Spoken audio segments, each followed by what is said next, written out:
By the time the calendar flipped to 1980, the global railway industry had effectively closed the book on a century of history.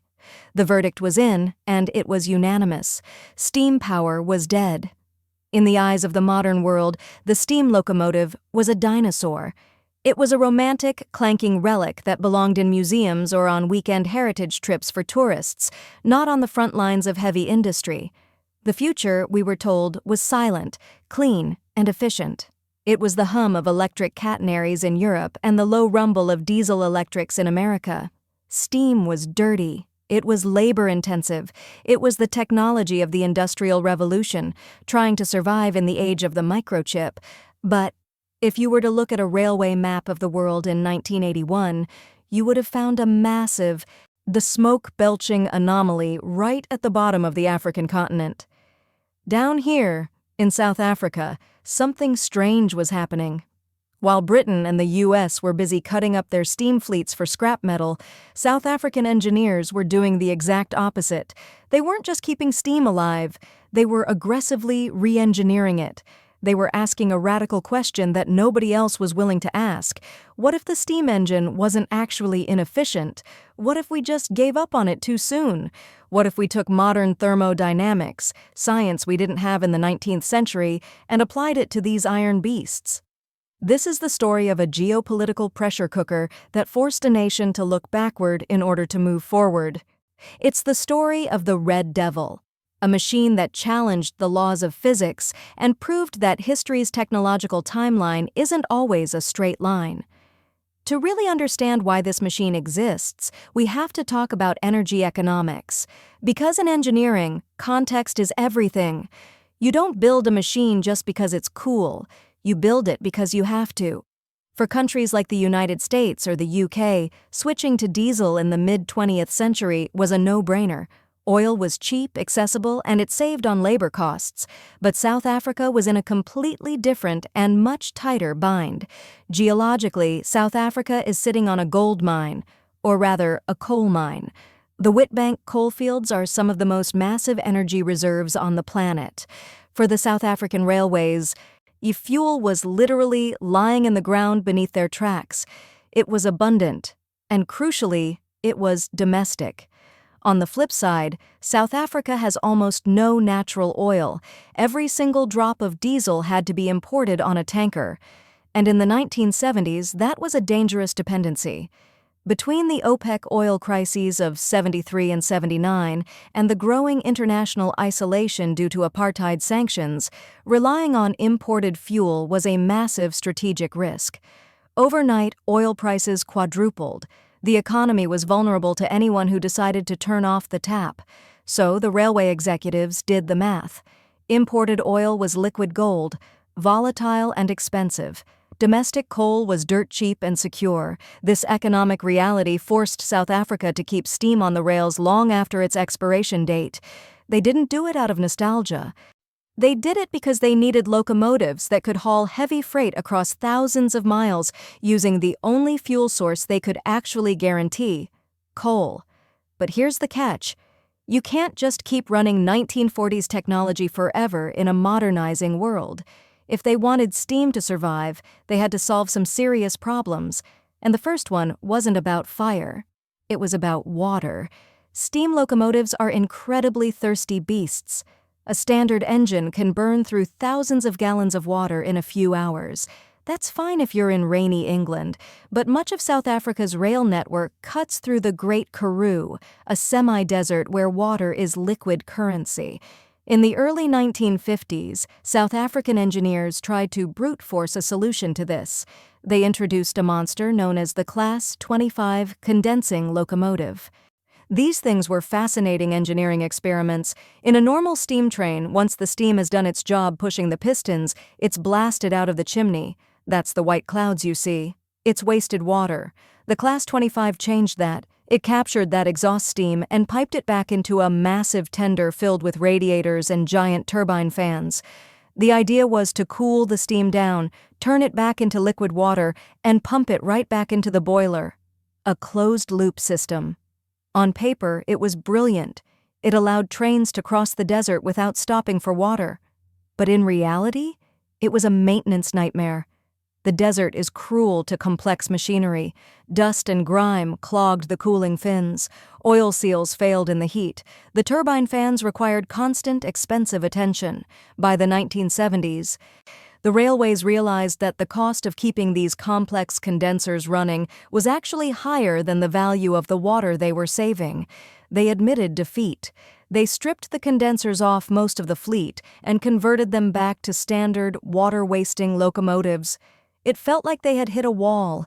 It seemed like the limits of steam technology had been reached, but there was one engineer who looked at the problem and said, "No, we're not done. The problem isn't the steam.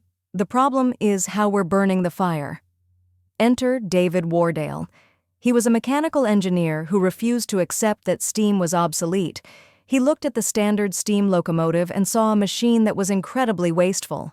Here is the fundamental flaw of the classic steam engine, the blast pipe. To get a fire hot enough to boil water for a train, you need a massive amount of oxygen. Traditional engines achieve this by shooting the exhaust steam up the chimney, which creates a vacuum that sucks air through the firebed. But this creates a violent storm inside the firebox. The draft is often so aggressive that it literally rips unburned coal right off the grate and shoots it out the chimney. When you see a train belching thick black smoke, you might think it looks powerful. To an engineer like Wardale, that's just failure. That smoke is unburned fuel. It's energy that never made it to the wheels. Even worse, that violent airflow carries ash that acts like sandpaper, eroding the boiler tubes from the inside out. Wardale proposed a radical solution. He called it the Gas Producer Combustion System, or GPCS.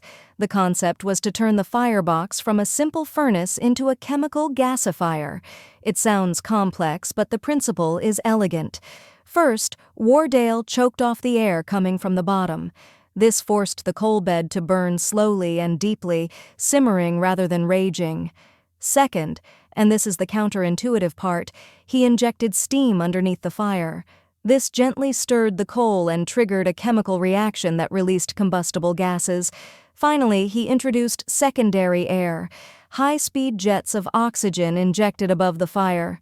The result was magic. The coal didn't just burn, it released gas, which then rose up and mixed with that secondary air to ignite in a clean, perfect hologram of flame suspended above the fuel. It was cleaner, it was hotter, and critically, it was calm. No more coal being ripped out of the chimney. In the late 70s, they retrofitted a test locomotive with this system. The crews were stunned. The cab was cleaner. That infamous choking black smoke vanished, replaced by a faint gray haze. Coal consumption dropped by a massive 25%.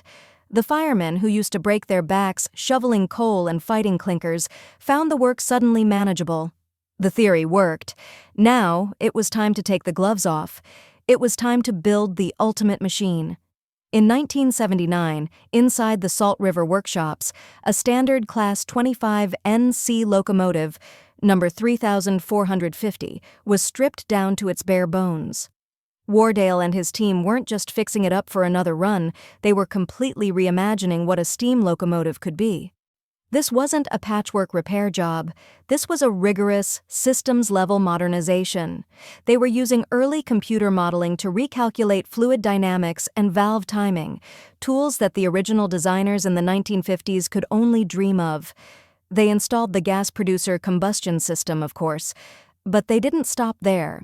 They installed twin Lempor exhaust ejectors, a design borrowed from the legendary Argentine engineer Livio Dante Porta. These ejectors reduced back pressure, allowing the engine's cylinders to breathe freely, drastically increasing efficiency. They enlarged the steam chests and remachined the ports, smoothing out the flow of energy. They installed a feedwater heating system, capturing waste heat to pre-warm the water before it even entered the boiler. They even redesigned the valve gear, the mechanical heart that creates the rhythm of the engine, using a computer-optimized geometry known as the Walsh E-type. When number 3450 finally rolled out of the workshop, it wasn't black. It was painted a brilliant, devilish red. Officially, it was named the L.D. Porta after Wardale's mentor, but the crews, the press, and the public took one look at this fiery red beast and gave it the only name that fit, the Red Devil. It was designated the Class 26, the only one of its kind. And when they put it to the test, the numbers didn't just look good, they looked impossible.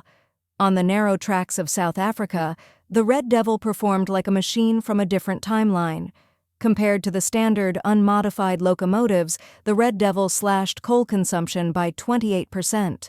Water consumption dropped by 30%, effectively solving the water range issue without needing those troublesome condensers from the 1950s.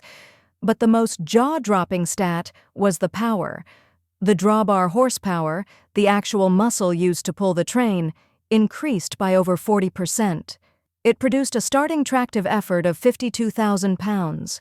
It was faster, stronger, and significantly cheaper to run than its predecessors. The Red Devil proved a point that should haunt every engineer. The inefficiency of steam wasn't a law of physics. It was a failure of imagination. Steam engines were only inefficient because the world had stopped trying to improve them 30 years prior.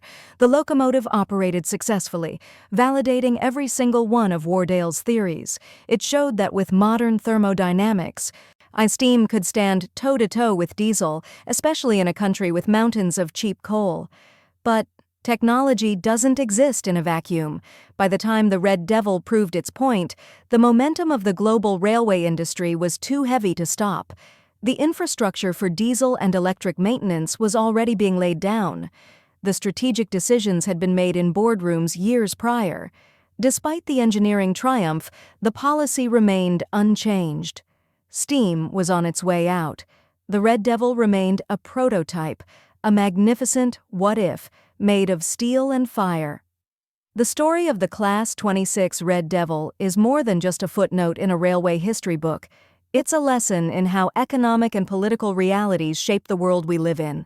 And South Africa's isolation and unique resource landscape created a bubble, a momentary pause in time, where a discarded technology was given a second chance to shine. It proved that obsolescence is often a choice, not an inevitability. If the world had run out of oil in 1980, this red beast might have been the blueprint for the future of global transport. Today, the Red Devil stands as a testament to determined engineering. It reminds us that sometimes the best way to move forward is to take a hard look at what we left behind and apply new eyes to old problems. It was the machine that shouldn't have existed, fueled by the conviction that there is always, always, a better way to burn a fire.